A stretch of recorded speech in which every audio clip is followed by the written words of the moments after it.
the lower East Rift Zone, activity continues with little change. Lava from the Fissure 8 fountain continues to reach heights of about 175 feet as measured during the overnight hours. The lava pulses, sending a shower of hot lava fragments over the rim of the cinder cone, building it slightly higher and wider.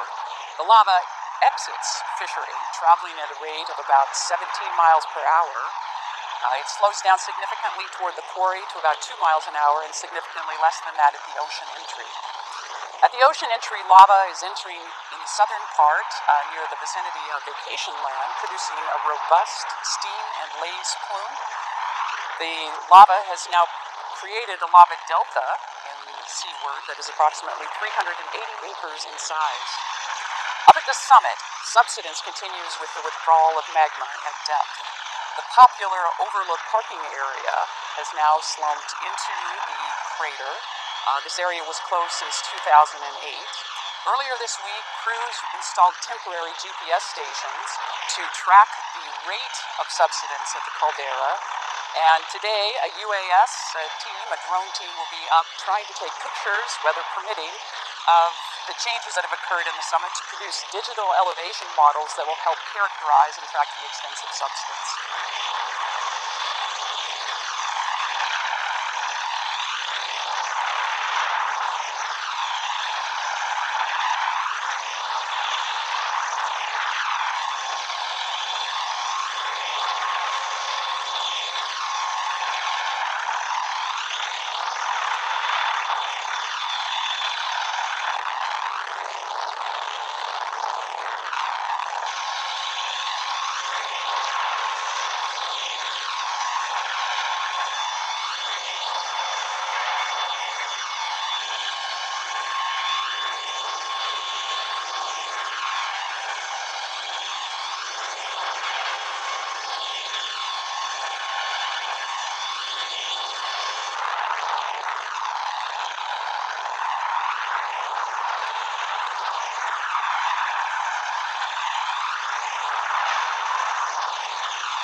Children's safe appealed to lawmakers today. As Lisa Kubota reports, the employees shared their struggles with overwhelming caseloads and a lack of support. Legislators got an earful about what needs to be done to assist social workers trying to help Kiki at risk. I love this job, and I would never leave this job. But I will tell you, this is the least amount of money that I've ever made, and I get questioned for every little overtime that I need to do. Social workers express their frustration to state lawmakers.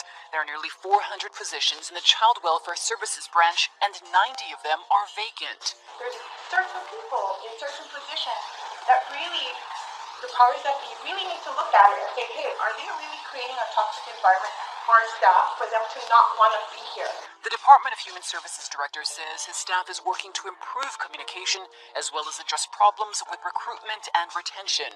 The agency just launched a pilot program called Wiki Hire to get qualified workers into positions quickly. We need to really start to look at doing business in a very different way. There are also workload issues. The statewide average is 30 to 35 cases per caseworker, according to the department. There's a backlog of roughly 300 moderate risk level cases that are part of voluntary case management.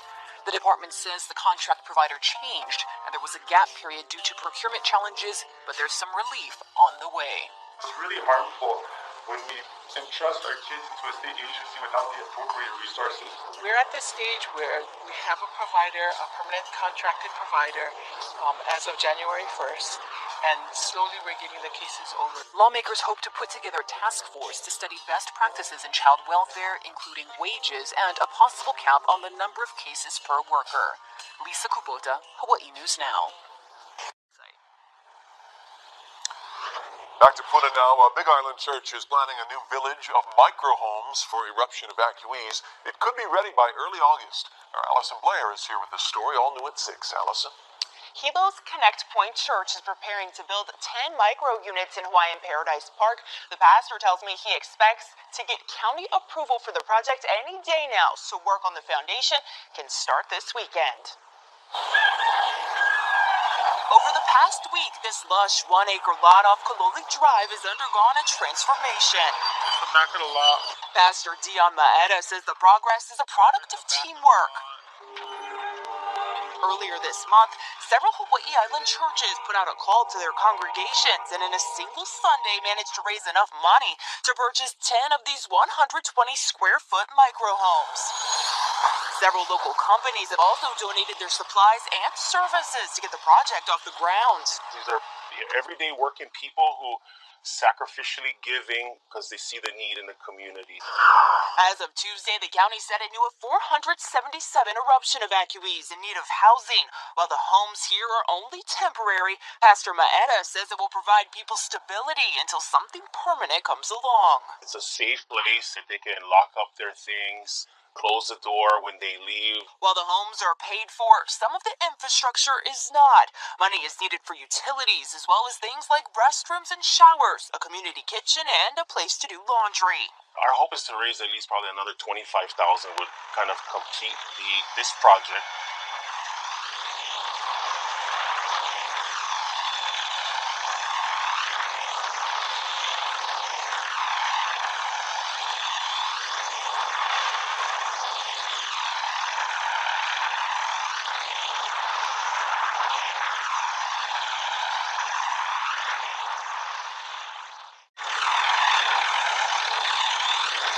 Hawaiian Volcano Observatory reports that Fissure 8 continues to erupt with a full channel flowing to the ocean in one major entry.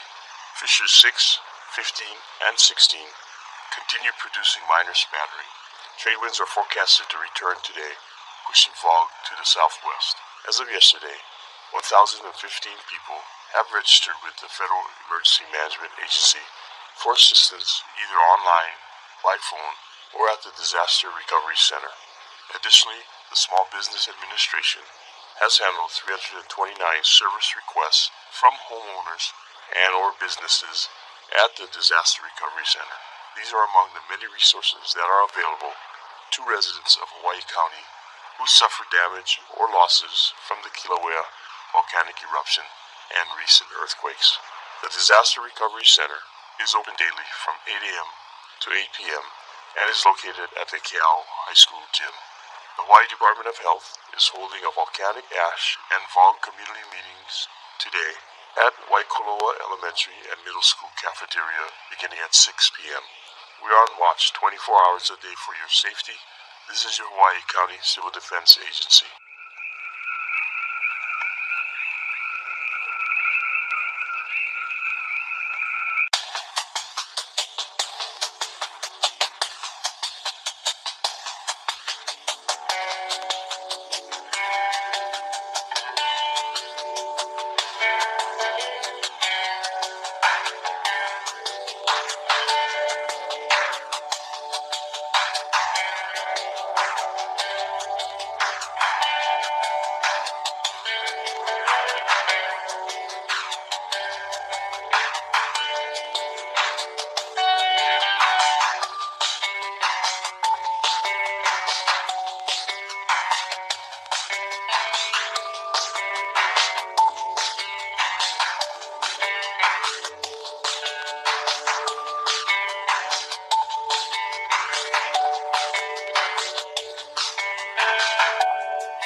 stunning aerial video shows gushing lava violently spewing. Riveting aerial shots from Hawaii volcano Kīlauea Fissure 8 show gallons of molten hot lava spewing out with violent force from the crack in the Earth's surface. Hawaii volcano Kīlauea spawned more than 20 fissures across the eastern rift of the volcano's slopes, spewing gallons of lava all the way to the Pacific Ocean. Latest status updates from the Hawaii Volcano Observatory at 9:35 a.m. BST said, lava fountains up to 187 feet tall rise from the Fissure 8 spatter cone and feed the established channel that transports lava to the ocean at the Kapoa coastline. One main ocean entry is producing a billowing plume of lace that is being blown on shore. No overflows from the channel were observed this afternoon or evening. The Hawaii volcano has been erupting uninterruptedly since May 3rd, wreaking havoc across the island and forcing thousands to flee their homes.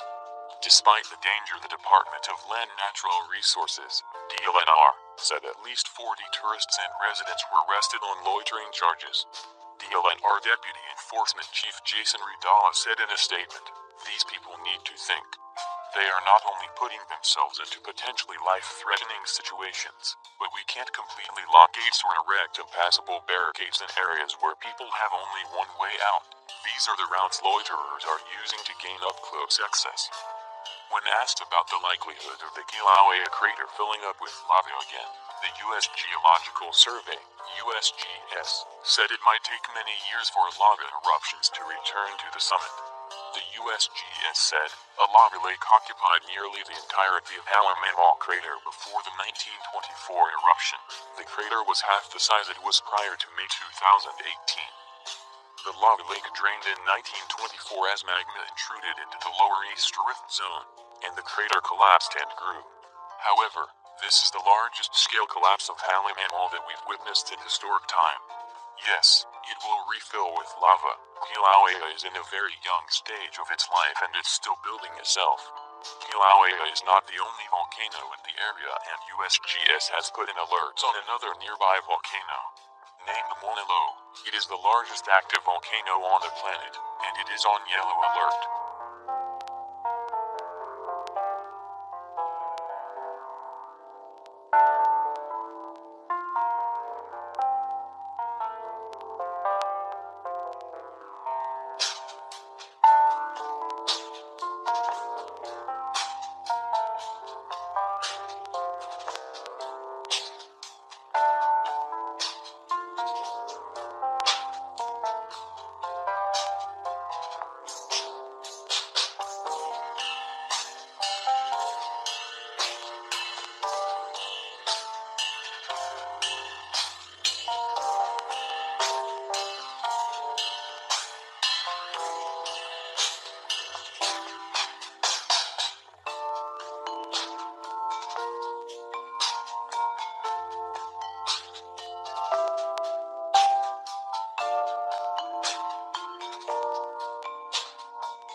Lava fountains and increased tremors rock Kīlauea summit. Hawaii's Kīlauea volcano is still spewing hot lava and toxic gas as the intensity of seismic activity at the Halemaumau crater summit rises. United States Geological Survey, USGS, scientists have warned. The ongoing eruption is destroying the Kīlauea summit, causing Halemaumau's crater walls to collapse at an alarming rate. Aerial photography of the crumbling summit confirms an entire parking lot at the overlook vantage point has disintegrated into the widening crater. The USGS said on Thursday morning, a helicopter rover flight on June 19th confirms that the overlook parking area, closed since 2008, has slumped into the crater of Halemaumau. The road viewed beneath the helicopter leads to the former parking area in the center right. The view is to the northwest. Elsewhere, the volcanic seismicity has damaged the USGS Hawaii Volcano Observatory, HVO, building located at Yukwahuna Bluff on the rim of volcano's caldera. Photos taken inside the HVO reveal cracked walls, warped floors and books tossed from bookshelves. Staff at the HVO station have been evacuated to a safer location and the damaged building now remains unoccupied. The geological agency said, The purpose of the visit was to assess damage from the numerous earthquakes that have rocked the summit over the past weeks and to continue the process of transferring equipment and documents to a safer location. Staff found some cracks in the walls and buckling of the floors, and books tossed from shelves. It is too soon to tell if the building can be reoccupied. For now, HVO is working at the Kīlauea on a temporary basis. The news comes after the USGS warned on Wednesday the Kīlauea summit has so far lost around 250 million cubic meters in volume, making it the largest scale collapse of Hallimammal in recent history. Elsewhere in the Leilani Estates area, vigorous lava flows from volcanic fissures have consumed more than 9.5 miles of land. Since the Hawaii volcano began erupting on May 3rd, more than 570 homes were lost to using lava source in the ground. As of 4:04 MBST, 5:04 PM HST, lava fountains from Fissure 8 are feeding a well-established channel of flowing lava into the Kīlauea area. The USGS recorded fountaining at the fissure up to 187 feet in height. The lava flows are being transported about 8 miles to the Pacific Ocean.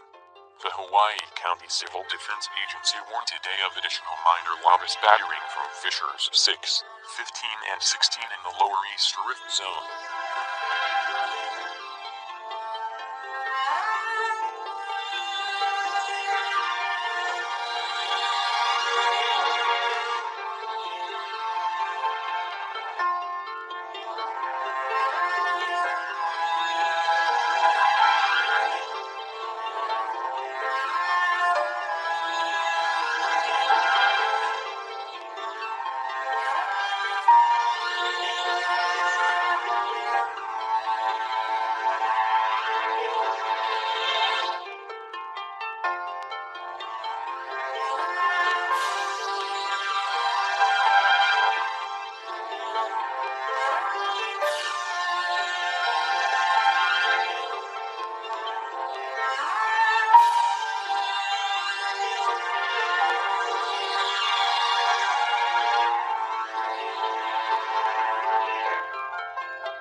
Kīlauea summit collapse largest in history, USGS reveals.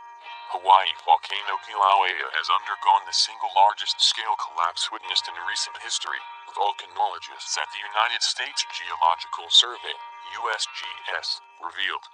Kīlauea's volatile crater has lost around 250 million cubic meters of volume since eruptions began on May 3rd this year. The subsiding Hallimammal crater summit has lost the equivalent of 100,000 Olympic-sized swimming pools.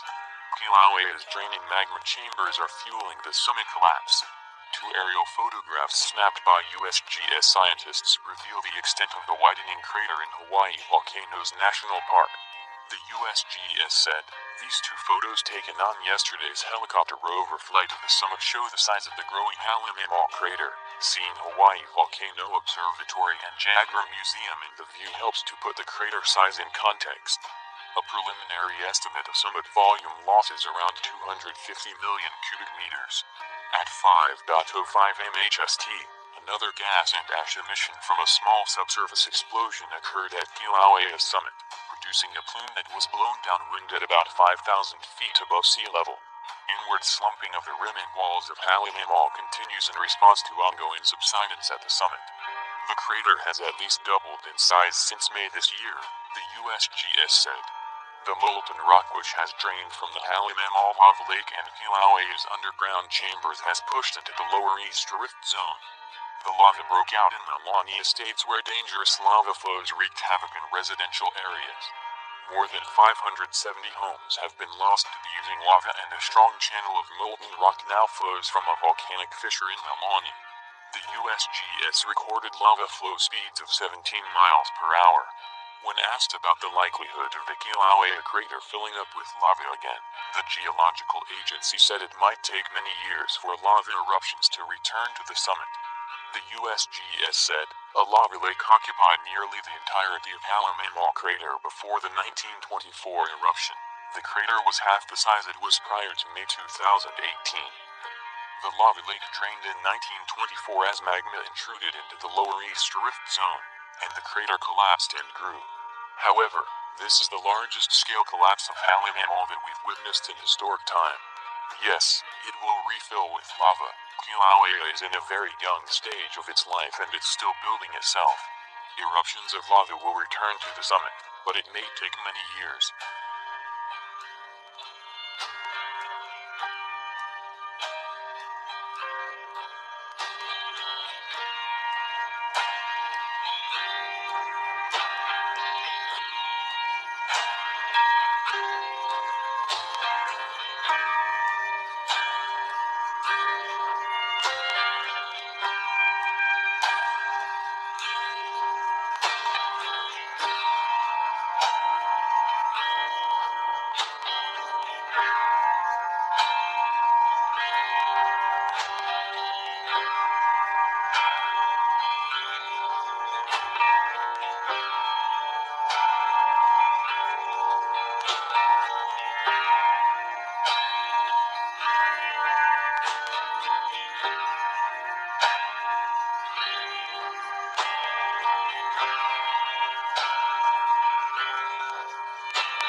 Watch Kīlauea spew after largest crater collapse in history.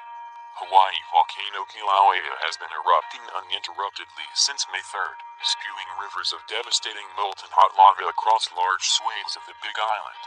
A live webcam made available by the U.S. Geological Survey, USGS, shows Kīlauea's Halemaumau crater unleashing large clouds of smoke as volcanic activity continues to wreak havoc from the volcano all the way to the ocean. The webcam feed also shows the plumes of smoke rising into the sky as Hawaii plunges into darkness, clouding lights from surrounding homes. Officials in Hawaii have confirmed nearly 533 houses were destroyed since Kīlauea first erupted 6 weeks ago, with volcanologists saying it remains unclear how long still the eruption could go on for. USGS warned Kīlauea and surrounding areas have experienced 453 earthquakes within the last 24 hours. Kīlauea's volatile crater has lost around 250 million cubic meters of volume after spewing nearly 30 bn of gallons of lava after 7 weeks of eruption.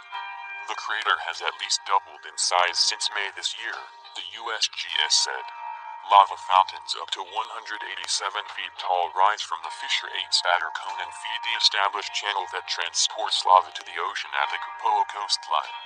One main ocean entry is producing a billowing plume of lace that is being blown onshore. USGS warned the lava is shooting between 60 feet and 165 feet into the sky from Fissure 8 as lava continues to pour into the ocean at Kīlauea Bay. USGS said the summit appears to be subsiding rapidly despite little ground motion. The ESA satellite scans Hawaii's Big Island twice every 6 days for changes in the volcanic caldera. When asked if the Hawaii volcano's chambers will empty anytime soon, the U.S. agency admitted there is no accurate way of knowing. The USGS said, "We are not exactly sure how much magma is stored beneath the summit. We have only estimates, but we are confident it is at least in excess of 100 times what has been erupted so far from Fissure 8. So we would need years of the current eruption rate to empty the summit. The pressure beneath the summit is already quite low, so it's unlikely that such a scenario could ever come into play." The USGS added it is also unlikely the Kīlauea summit will collapse in on itself despite intense volcanic activity around the slumping crater. Some level of pressure is needed to drive the magma from the summit to the lower east rift zone eruption site. Mayor Kim issued a mandatory evacuation order for all residents in the Limani Estates subdivision on June 1st after lava flows destroyed hundreds of homes in the area. Thomas Mason, who lost the foundations of his retirement home to Kīlauea's unstoppable force, said he and other residents remained uncertain about the future. Mr. Mason said, "Everybody's got a different story, but I think a lot of people are just unsure because the fissure just keeps going. Are they going to condemn the area? It's right next to Fissure 8. Are they going to eminent domain? Are they going to say you weren't finished so you don't have anything anyway? The Hawaii County Civil Defense Agency said lava is entering the ocean at Kīlauea Bay and producing a large lace plume. Heavy volcanic smog is blanketing the interior and southern parts of the island, impacting Hilo and wrapping around Tacoma through the weekend. Increasing numbers of overflows are breaking the banks of the channel, with fissures 6, 15, and 16 are periodically oozing lava and steaming and adding to mass, which has already engulfed more than 9 square miles of countryside in the Lania states, where more than 500 properties have been destroyed. The USGS recorded lava flow speeds of 17 miles per hour. When asked about the likelihood of the Kīlauea crater filling up with lava again, the geological agency said it might take many years for lava eruptions to return to the summit.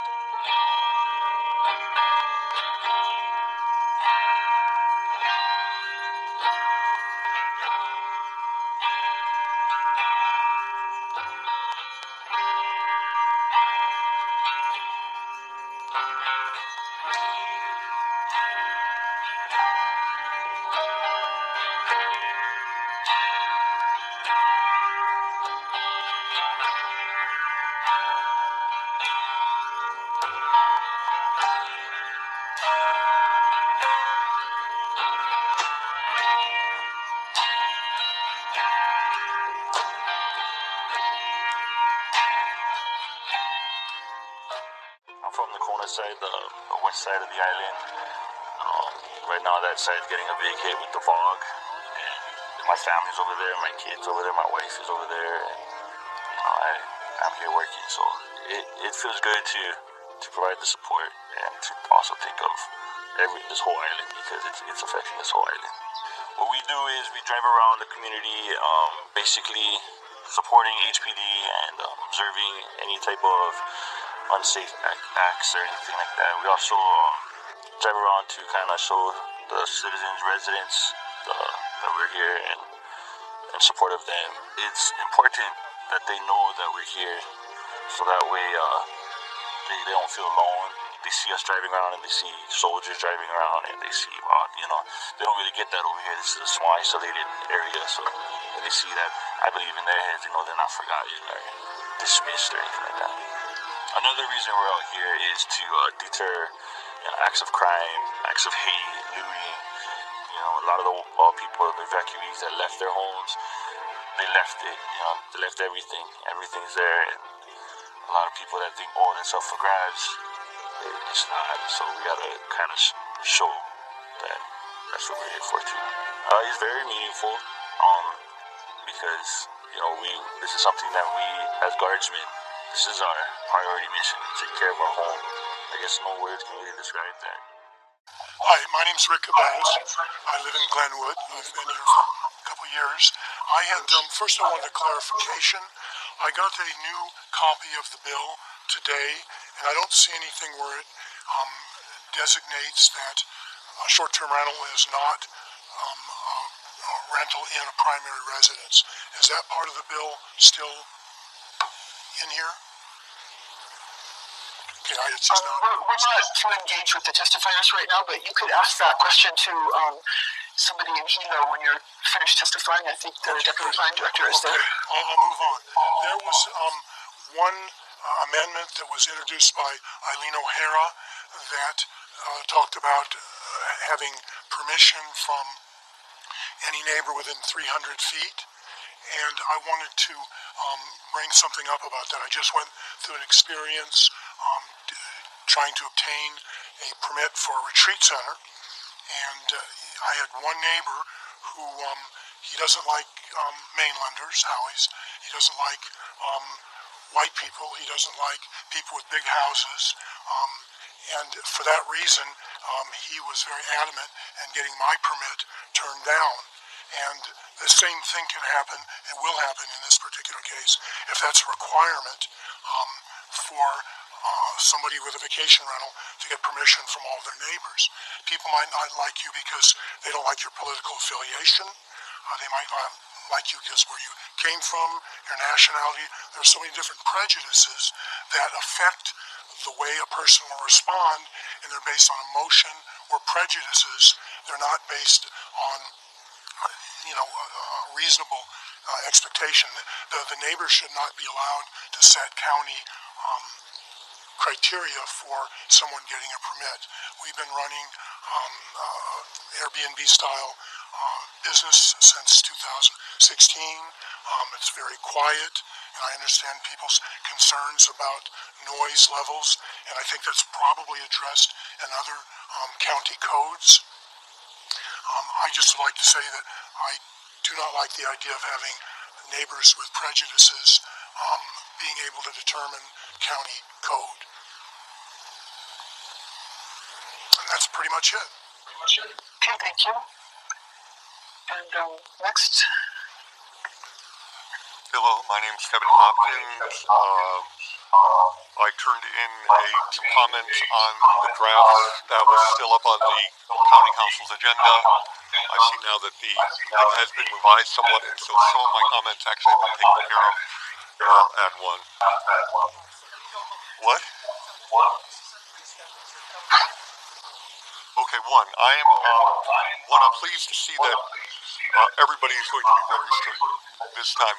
It's important that the county understand how important this industry is and really where it is, not just talking about the people, the non-conforming ones. Second, I'm concerned that the $500 fee that was before is discriminatory in that it does not apply to all short-term rentals. It only applies to the non-conforming ones. And it also, the problem that it has here is that somebody who has, say, 100 acres. Chair, we're getting a lot of feedback, so I'm not sure if it's from someone's mic in Kona. Okay, sorry, let me try again. Thank you. Okay. Much better, thank you. Yeah, I couldn't hear myself. It was echoing too much in my head there.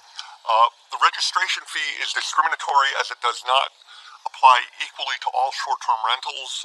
A person owning multiple units on 100 acres in Hamakua is exempt from the registration as long as he lives in one of the units and they're on the same TMK.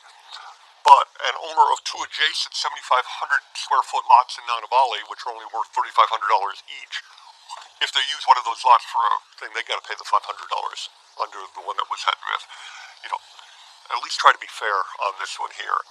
I had a question about why are vacation rentals being singled out for an annual registration when there are many other non-conforming uses throughout this county, and I don't see them being charged every year for it. Maybe for the registration, okay, but for every year, on that one, it does not. The fees, as with the single $500, does not reflect the difference between an occasional rental of a one-bedroom unit versus the rental throughout the year of a mansion.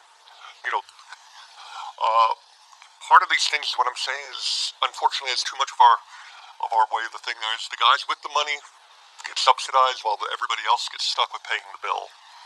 And I'm really concerned about what happens to the parts of the county that don't have resort zonings, or parts of the county that lost all of their rentals. We lost, 400 units possibly down in Kapoho? We were developing a property down there so we could help pay our property taxes on the other ones there. That's gone. So we're concerned about that. The county should be encouraging local owners to get into the business instead of doing everything it can to increase the profits of the offshore corporations that control our hotels. Last thing, the comment over here about verification, which I just noted here too, I'm concerned about that. It's going to be a whole lot of work, and I don't see where written in here is so our neighbors can complain, but does that lead to a denial or not? Because the only things I see about denials talk about renewals. What about getting the first permit? Particularly for those of us who have been operating for several years, if I copy everybody around our unit, there's a whole lot of people who don't even know we're there, but who don't like the idea just in general. And so I have a problem with this verification, and the notification and verification. Okay, and I'd like to stop there. Okay, thank you very much for having providing me the opportunity. Madam Chair, John Olson here, members of the committee. We've received some interesting testimony today and some well-researched information that needs to be added to this ongoing conversation.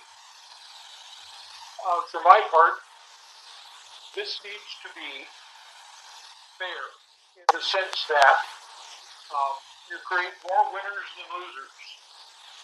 Each one of the subdivisions, each one of the geographic areas should be assigned a number to be met. Everyone should be a participant at some level. The visitor industry benefits us all. We take both the blessing and the bane in equal measure. It's what floats our boat, figuratively and literally. I know that there are more amendments coming. My own council person has some in the wings. I hope that this council will review those with care along with the testimony that you've just received. This is not going to be a simple matter, but it is a very important one. The simple necessities of planning for an ongoing successful visitor industry that benefits everyone. And that means moving that benefit into the communities, where the people who live there also will enjoy the benefits of the work and the income. Thank you. The Constitution and the Hawaii Taxpayers' Bill of Rights and the Federal Taxpayers' Bill of Rights, which are guaranteed to all people. TVR owners should not be deprived of these fundamental rights. Your bill is still illegal. According to Bill 108, quote, evidence of prior use that shall be provided to the director may include tax documents for the relevant time period, including State of Hawaii General Excise Tax filings, transient accommodation tax filings, and federal and state of Hawaii income tax returns, unquote. It is not legal to ask for these documents since they are private information of taxpayers. This provision violates taxpayers' rights to confidentiality and privacy. Our elected officials are ignoring the fact that residents depend upon the income from vacation rentals to help pay their mortgages and living expenses. Trying to push a bill like this through during the eruption is underhanded. The citizens of Puna are reeling, having lost their homes, their TVRs, and their communities. When you should be showing up as leaders, you are trying to push through a tax hike and also trying to shut down their livelihoods. At this point, as an island, there is no count as to how many TVRs were destroyed by lava. People who depend on house cleaning, landscaping, plumbing, construction, and maintenance are all out of work now that TVRs are gone. TVR owners have opened their doors to evacuees and are housing them for free or low cost while you try to shut them down. Hotels have done little or nothing to help while TVR owners are opening their doors. The economic hardship of an annual $500 fee to operate a transient vacation rental is a burden that many local citizens of the Big Island cannot afford. Why $500 for a vacation rental when normal business and occupational license in Hawaii County ranges from $1 to $100 depending on the type of license? $500 appears punitive. Ms. O'Hara's new amendment, quote, for non-conforming use certificates, the annual renewal fee will be based on the amount of transient accommodations taxes that were paid for the previous year, unquote. This is the same issue of not being legal under tax law. Hawaii has significantly bigger problems on its plate than vacation rentals. Per a report published April 23, 2018 in Hawaii News Now by the U.S. Department of Housing and Urban Development, an individual earning $49,450 is now considered low income statewide. Keep in mind that teachers in Hawaii who are just starting out their career and have a bachelor's degree make about $36,000. TVR owners are just trying to make ends meet. Thank you for your testimony. Okay, thank you. Hello, my name is Renee. I'm a homeowner in Waikoloa Village. The house next door to me, which is zoned as a single-family residence, is being operated as a 6-unit hotel. It is a house that has been converted into a hotel with 5 carloads of tourists nightly, in addition to the homeowner's family who also lives there. This is 6 groupings of family in a single-family home. You can imagine how many people that means. It's anywhere from 10 to 25 people a night. We've calculated that over 1,000 people have slept in our neighbor's home in the last year.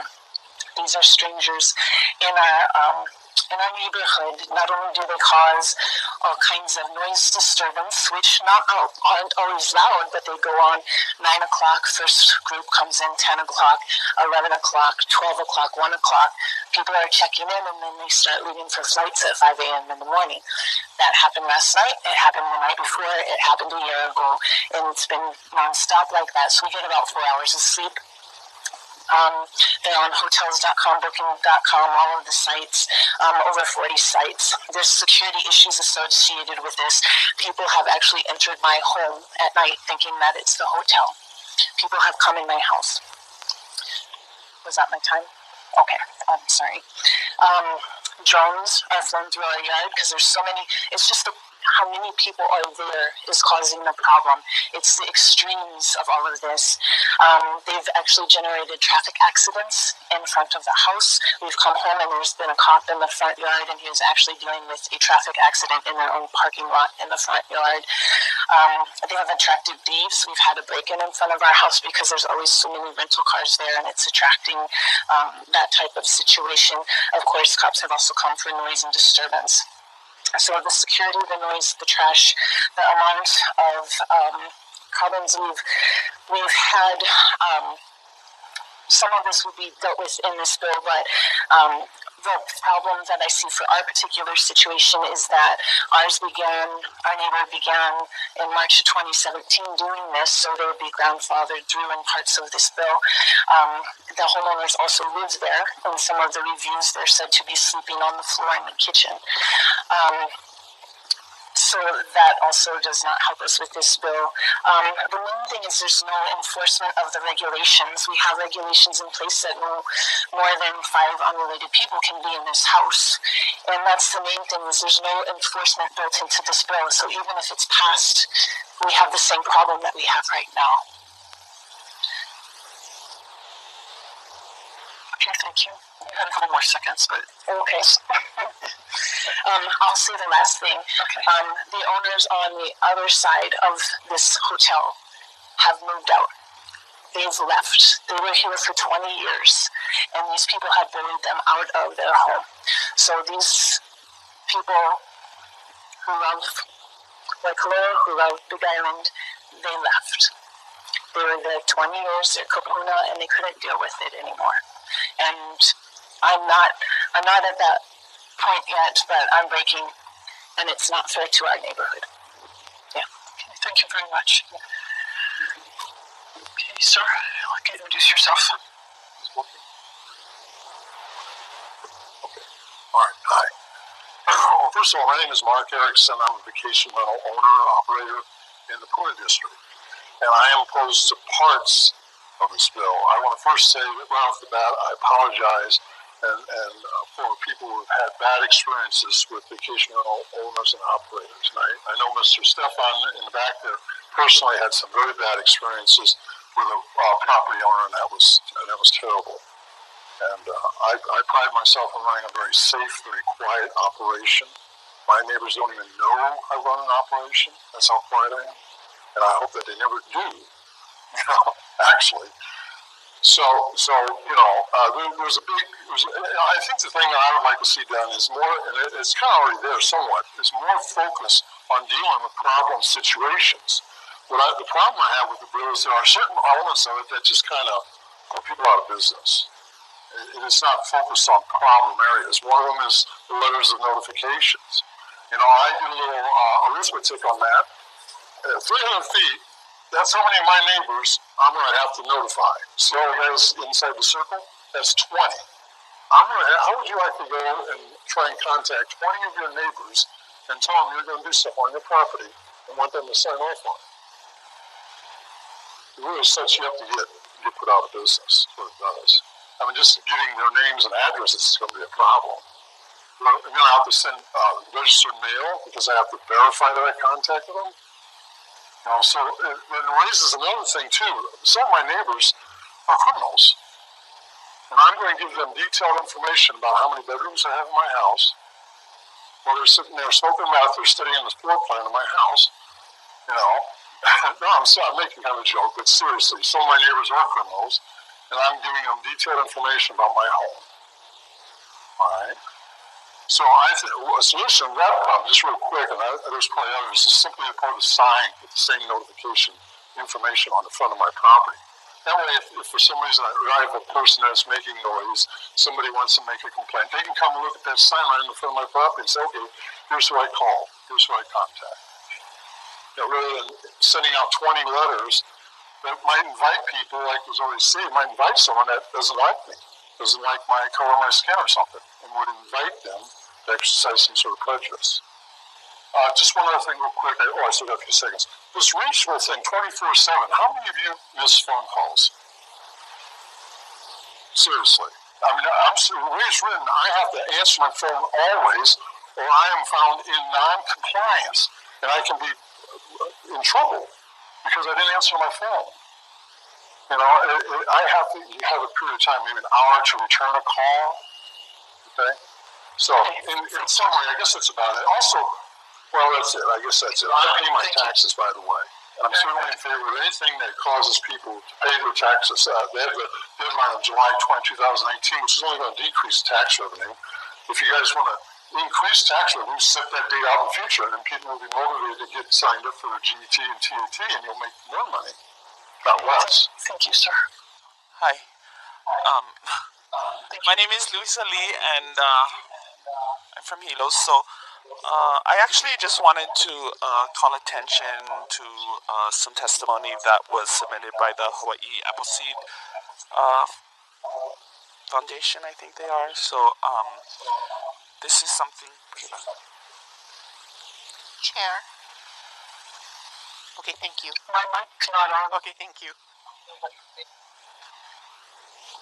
So there's a lot of data in this, I guess could be like a white paper that they submitted, and there's some pieces in here that really kind of like resonate with where I'm at with the bill, and some recommendations that I wanted to highlight. I really encourage council members to read this paper in its entirety.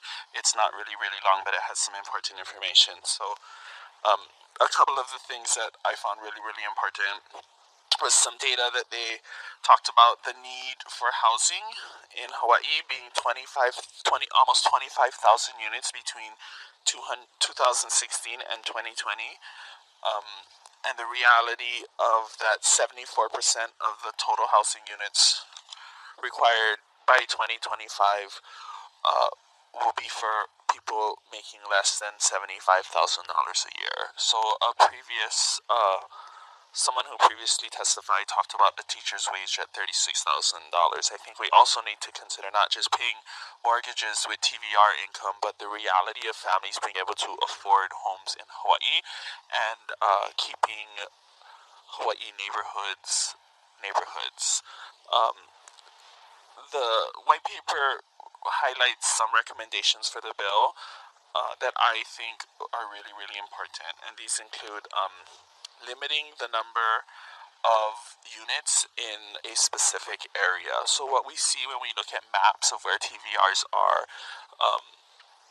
they are found a lot in, say, coastal communities, and so the impact of those in those communities is really significant. And I think that there should be a limitation on the number of short-term vacation rentals that are in within a certain area. And also a limit on the number of non-conforming permits a single owner can have. And so in my community, there is a single owner that has 6 properties. Should he be allowed to have non-conforming permits for all 6 of those, all within a block and a half of each other? And then also creating classifications that distinguish the difference between someone renting a single unit versus someone who is like a commercial operator. And then, of course, establishing clear enforcement processes. So throughout this conversation, I know we've been engaging with the planning department around what does this look like in terms of enforcement. I still don't feel like that's really clear. And I don't even know if the planning department is prepared to take on that level of work. While I agree with the 300 feet, I think it should be larger. 20 letters, when you think about that, that's 20 letters that the department is going to have to review for every single one. So I would like to see clearer enforcement processes. I think across the state we've seen departments struggle with that. So I feel like we have an opportunity now to do better.